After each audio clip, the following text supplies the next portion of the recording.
Hi, I'm Soumya, and today I'll be showing you what I would be doing in between your GCSE or A-level exams. Here's the 3 things I'm going to talk about in this video. The first thing I want to talk about is how you prioritize or plan what you revise. You need to consider if there's a subject you want to do well in, and what exams are sooner in your exam timetable. But how do you study for exams that are back-to-back? Let's say my next week of exams looks like this, and today is Saturday. I'm going to first look at my next 3 days of exams. I have chemistry, literature, computer science, and RE. The way that I thought about it was that my next exam that I had would not be the first one I studied for. So for chemistry, I would do a decent amount on the Saturday, but do most of it on the Sunday. By doing chemistry later on the Sunday, my mind is in the right place to answer questions in chemistry for Monday. So if chemistry isn't the subject I revise first, what do I revise first? I would first revise the exams that are later, which are literature, computer science, and RE, because I know that I will not have time to revise all of them properly after the chemistry exam. So I need to spread the workload across the time I have before Monday,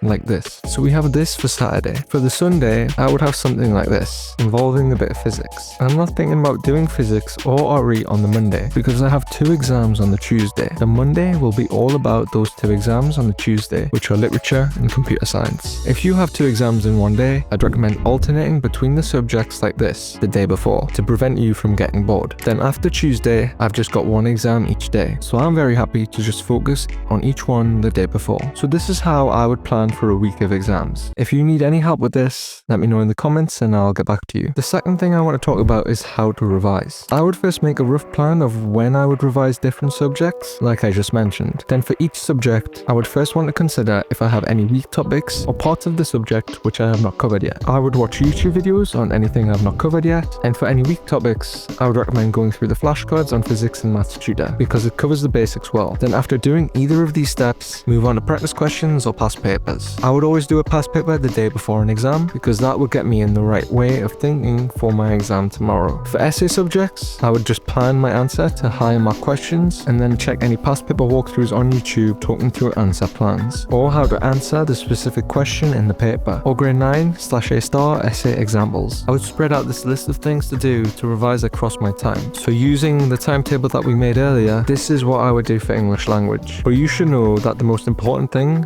is to test your memory, because that is what an exam is about. So use flashcards, practice questions, past papers, and blurting. And the third thing I want to tell you about are some general tips for the exam season. If you have just done an afternoon exam, the best thing to do for most people is to take a break from any work. We all know that we spend a little bit of time in the next hour or so thinking about the questions. Relax in this hour, have some food, get rehydrated, and after the hour, think about your plan for the next couple of days. It is really important to take breaks whilst you study. Take a short walk around the house or outside, have water, have a snack, meditate, talk to yourself in the mirror. If you have 2 exams in one day, then it's important to consider a few things. Is there a subject you care less about? Is there a subject you are stronger in? Because then you could spend more time on the other subject if you do not have enough time to study for both. But if you have time, you could alternate which subject you prioritize each day like this. If you are going through questions, it is very important that you learn from any mistakes you make, because by learning from where you go wrong, you will be able to do better next time. Make sure you understand how to get the correct answer or how to write a better answer. In terms of resources I would use, YouTube videos to learn the content, physics and maths tutor for practice questions and past papers, and blurting for any subjects which do not have practice questions. I actually do not know how lifestyle affects exam season, but it would make sense to sleep on time, stay hydrated, and eat healthy food. But it might also work to just do what makes you happy. A common mistake students make in between exams is thinking that they've got enough time to study. But you don't want to be wasting a full day, because then you might realize that you may not get what you have planned to do done, and you'll just end up cramming. This point may seem a bit scary, but think to yourself, the sooner I can get the work done, the more time I will have to refine my weak areas, and the more confident I will be for the actual paper. And remember, you can waste as much time as you want after exams. If today is all you have to revise, then it's important that you know how to use this time effectively. And I have this video talking about that in a lot more detail.